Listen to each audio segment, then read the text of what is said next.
Vous êtes-vous déjà demandé quels films des années 60 ont allumé le feu créatif chez Martin Scorsese, l'homme derrière Taxi Driver et Goodfellas? Vous êtes sur le point de traverser les salles de cinéma qu'il, The Ratio House Scorsese, vénère. Ce ne sont pas seulement des films, ce sont des obsessions personnelles, des plans émotionnels et des guides spirituels pour l'un des plus grands réalisateurs vivants. Préparez-vous pour 15 chefs-d'œuvre essentiels que Scorsese insiste pour que tout vrai cinéphile découvre. Otto e Mezzo, 1963. Federico. Fellini. Que se passe-t-il lorsqu'un réalisateur ne peut pas faire un film, mais crée tout de même un chef-d'œuvre sur le processus même de ne pas... Création, c'est là tout le génie de 8 et demi. La méditation onirique de Federico Fellini sur la paralysie artistique suit Guido Anselmi, un cinéaste coincé entre les délais, les fantasmes et un carrousel de femmes de son passé. C'est surréaliste, conscient de soi et incroyablement inventif, à tel point que Scorsese a dit un jour « C'est celui qui a tout ouvert pour… » Marcello Mastroianni joue le rôle de Guido, incarnant essentiellement Fellini lui-même, dans une performance pleine de charisme et d'anxiété. Persone Weeper a sur sturdiness. Derrière la caméra, Fellini a brisé toutes les règles de la narration. Le film passe de la mémoire au rêve et à la réalité, avec une beauté sans effort, portée par la musique envoûtante de Nino Rota et le noir et blanc céleste de Gianni Di Venanzo. Cinématographie. Voici un fait amusant. Le titre, 8 et demi, fait référence au nombre de films que Fellini avait réalisés jusqu'alors. 6 longs métrages, 2 courts métrages et un projet co-réalisé, faisant de celui-ci son 8e et demi-film. Il a rapporté modestement aux États-Unis, mais son véritable impact est venu plus tard. Des générations de cinéastes l'ont cité comme leur Saint Graal. Scorsese, en particulier, a trouvé une affinité dans sa représentation du chaos créatif. Regardez 8-1-2 et vous verrez des nuances de Raging Bull, The King of Comedy et même The Irishman, chacun dansant sur la ligne entre vérité et illusion. Le Guépard, 1963, Luchino, Visconti. Si 8 et demi est un rêve, Le Guépard est une lente, décadente descente dans la tombe de l'histoire. L'épopée de Luchino Visconti, adaptation du roman de Giuseppe Tomasi di Lampedusa, est un chant du cygne pour l'aristocratie mourante de la Sicile des années 1860. Burt Lancaster joue le prince Salina, un noble pris dans les tourments de la révolution et du changement. Et bien qu'il soit entouré de luxe, on le sent glisser doucement vers l'oubli. Scorsese a souvent qualifié Le Guépard comme l'un des plus grands films jamais réalisés, et quand vous le regardez, surtout dans sa version italienne intégrale, vous comprendrez pourquoi. C'est visuellement époustouflant, grâce à la cinématographie picturale de Giuseppe Rotunno. Chaque salle de bal brille comme une toile. Chaque champ de bataille ressemble à de l'huile sur pierre. Lancaster, initialement un choix controversé pour une épopée italienne, offre une performance de dignité silencieuse et de tristesse résignée. Voici un remarquable fragment. Visconti était tellement obsédé par les détails d'époque qu'il aurait exigé que les soldats dans les scènes de fond portent des uniformes du 19e siècle cousus à la main et au tentac, sous-vêtements. Cette obsession a porté ses fruits. Le Guépard a remporté la Palme d'Or à Cannes et a influencé tout, de Le Parrain à l'âge de l'innocence. Scorsese a été fasciné par sa méditation sur le temps et le changement, et si vous faites attention, vous remarquerez des échos du Guépard dans la tragédie silencieuse de son œuvre la plus réfléchie. Film. Peeping Tom, 1960. Michael Powell.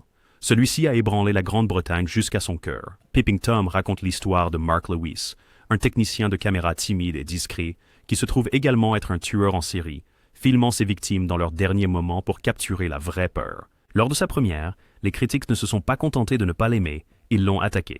La réaction fut si sévère qu'elle mit essentiellement fin à la carrière légendaire de Michael Powell. Mais Martin Scorsese, il l'a qualifié de chef-d'œuvre de l'horreur psychologique. Scorsese a défendu Peeping Tom pendant des décennies, contribuant même à le restaurer pour les temps modernes. Les audiences. Il voyait dans le film de Powell quelque chose en avance sur son temps, une critique sans faille du voyeurisme et du côté sombre de la réalisation elle-même. Les parallèles entre Mark et les réalisateurs obsessionnels ne manquaient pas à Scorsese. En fait, il attribue le courage de Powell à sa propre volonté d'explorer des personnages moralement complexes comme Travis Bickle et Jake. La Motta. La performance de Karl-Heinz Bohm dans le rôle de Mark est étrange et tragique, un homme consumé par la machine même qu'il manipule. Et la cinématographie, électrisant. L'utilisation du Technicolor vibrant par Otto Heller pour encadrer les actes de terreur a créé un contraste désorientant qui glace encore les spectateurs. À aujourd'hui, ironiquement, le voyeur se tient maintenant aux côtés de Psychose, sorti la même année comme un saut révolutionnaire dans l'horreur. Scorsese n'a pas seulement adopté le film, il a ensuite lié d'amitié avec Powell en la vie, même en l'aidant à retrouver sa dignité, après des décennies d'exil. C'est le genre de loyauté qu'un film vraiment marquant peut inspirer. Donc, si vous voulez comprendre d'où Scorsese tire son appétit pour la profondeur psychologique et le risque visuel, Peeping Tom est un incontournable.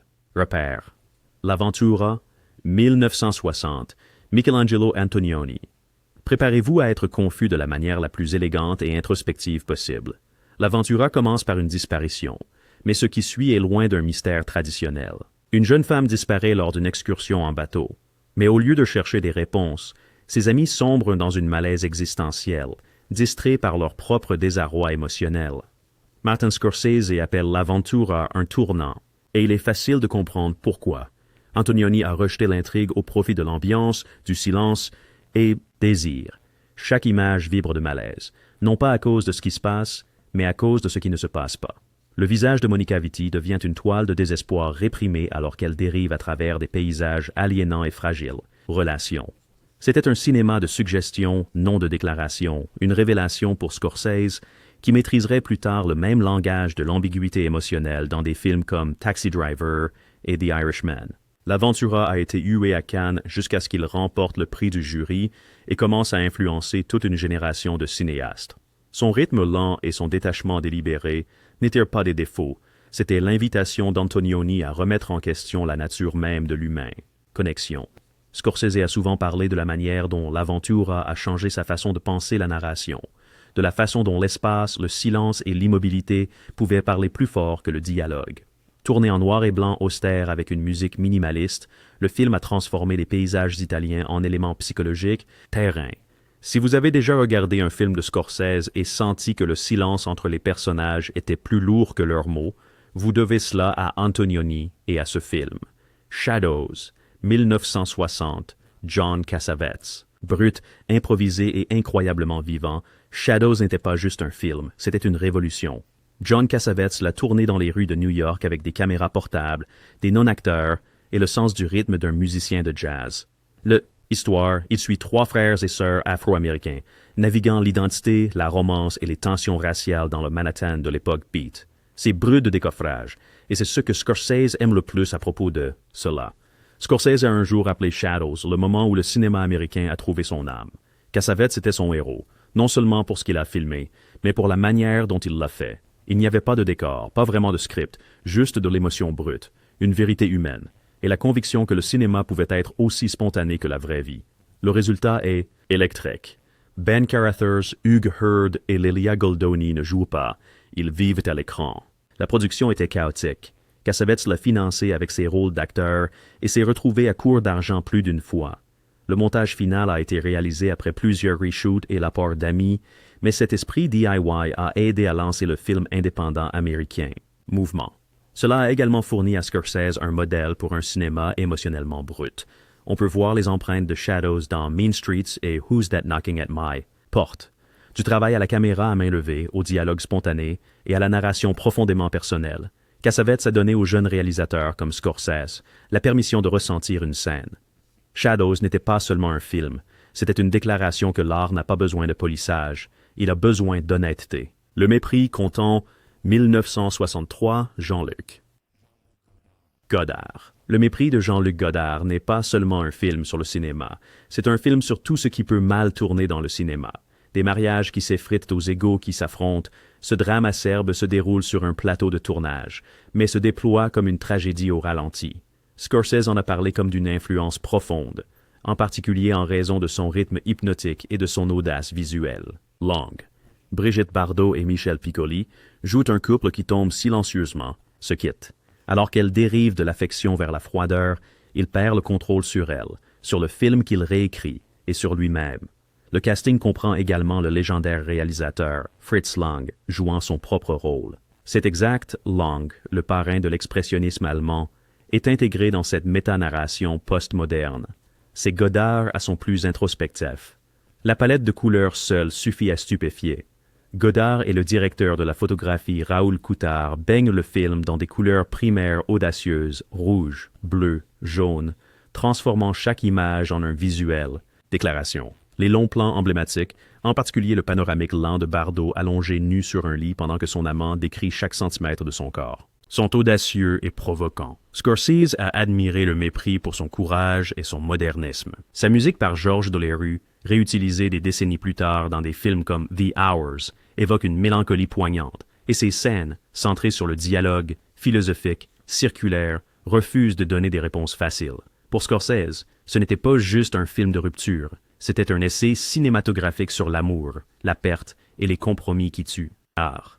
Le désert rouge, 1964. Michelangelo Antonioni. La couleur n'a jamais paru aussi étouffante ou aussi belle que dans Le désert rouge. C'était le premier film d'Antonioni en couleur, et il ne s'est pas contenté de l'utiliser, il l'a instrumentalisé. L'histoire suit Giuliana, interprétée avec une vulnérabilité tremblante par Monica Vitti, alors qu'elle plonge dans une crise psychologique dans un désert industriel.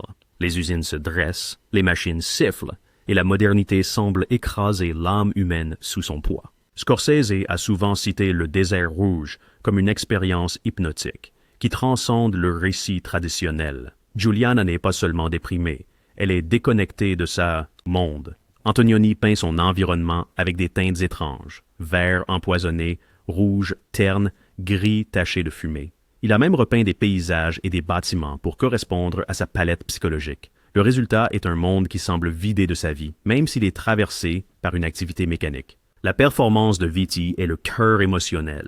Sa peur, son détachement, ses confusions, elles ne sont jamais expliquées, seulement ressenties. Il y a très peu d'intrigue ici, mais c'est intentionnel. C'est un film sur l'atmosphère, sur la façon dont les lieux affectent les gens. Pour Scorsese, c'était révolutionnaire. Il allait plus tard intégrer ce même récit environnemental dans Taxi Driver, où New York devient un personnage dans la descente de Travis Bickle. Le désert rouge a été un jalon critique, remportant le Lion d'or à Venise. C'est un défi, sans aucun doute, mais Scorsese admire les films qui exigent de la patience et de la vulnérabilité. Le désert rouge ne vous réconforte pas, il vous désoriente, et ce faisant, il montre comment le monde moderne peut éroder l'esprit humain image par image, magnifiquement toxique. Les yeux sans visage, 1960.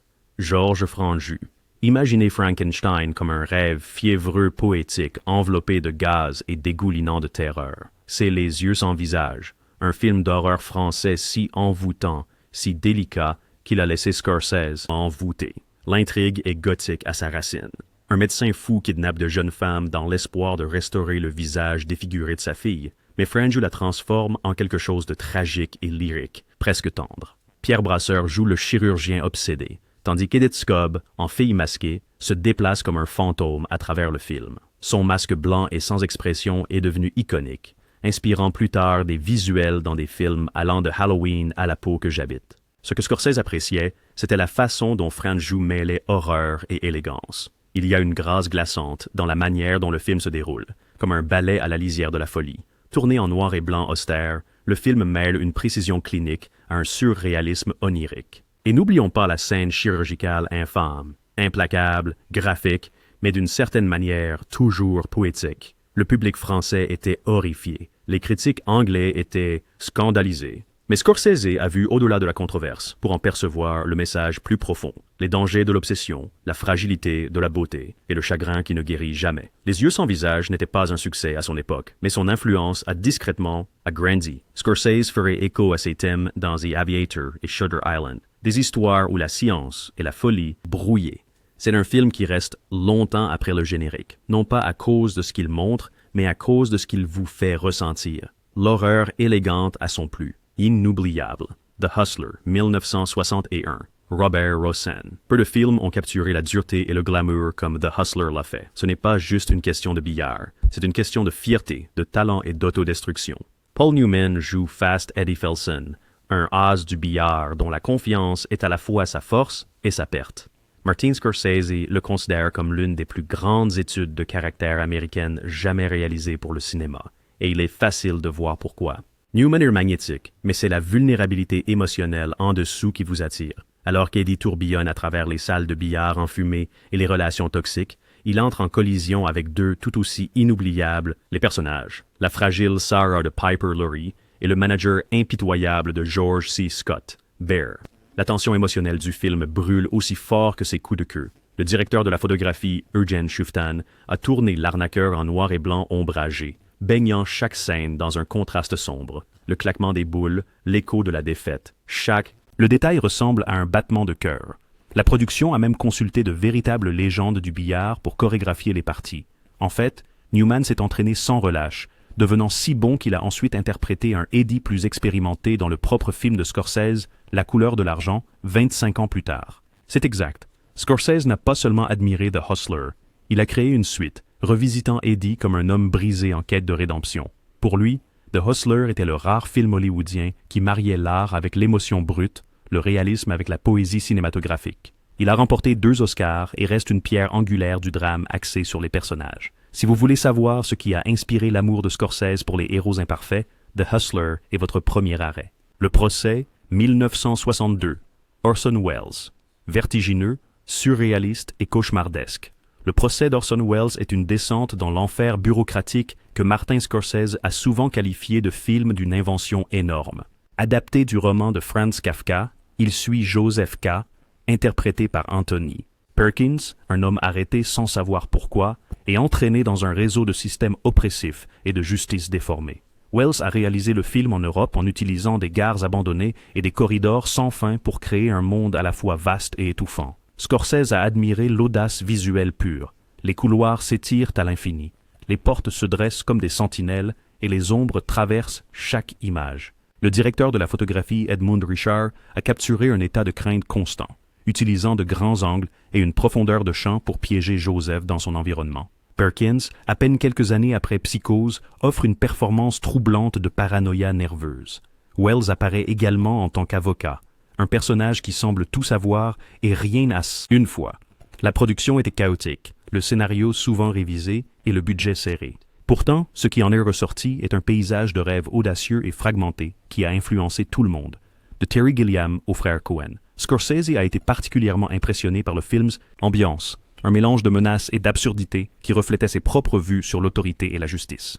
Bien que ce ne soit pas un succès commercial, le procès a acquis un statut culte, notamment parmi les cinéastes qui y voyaient la liberté de transformer le tourment psychologique en architecture cinématographique. Pour Scorsese, le procès a prouvé que même dans la folie il y a une méthode, et parfois les méchants les plus terrifiants portent des costumes, pas des crocs. Hackathon, 1961, Pier Paolo Pasolini. Scorsese a toujours été attiré par les histoires de rue, des portraits crus et sans concession de la survie, et Hackathon, le premier film réalisé par Pasolini, en est un parfait exemple. Il suit un proxénète dans les bidonvilles de Rome qui se noie lentement dans son propre manque de but. Il n'est pas glamour, il n'est même pas sympathique, mais il est humain. Et c'est ce qui a attiré Scorsese. Joué par Franco Chidi, le personnage principal vit en marge de la société. Il mendie, manipule et erre à travers un monde qui ne lui offre rien d'autre qu'une lente décadence. Pasolini est poète et marxiste avant d'être réalisateur, a tourné le film dans de vrais quartiers romains, choisissant des acteurs non professionnels et s'appuyant sur un noir et blanc austère, les visuels. Scorsese admirait la capacité de Pasolini à combiner le réalisme de rue avec une grandeur spirituelle. Le film est musiqué, paradoxalement, avec la musique envoûtante de Johann Sebastian, Bach. Ce contraste, des vies laides soulignées par une musique divine, était révolutionnaire. C'est quelque chose que Scorsese lui-même reproduirait dans Mean Streets et Les Affranchis, mélangeant la violence avec la beauté, la brutalité avec grâce. Hackathon a été condamné par certains et célébré par d'autres. Mais pour Scorsese, c'était une révélation. Voici un cinéaste qui n'avait pas peur de s'attarder sur la pauvreté, sur le péché, sur le sacré ancré dans le profane. Pasolini lui a appris que le réalisme ne signifie pas sans vie. Cela peut être brut, opératique et profondément humain. Et Hackathon, malgré tout son désespoir, vibre d'une âme qui refuse de mourir. Bande à part, 1964, Jean-Luc Godard. Vous n'avez jamais vu un film de casse comme celui-ci.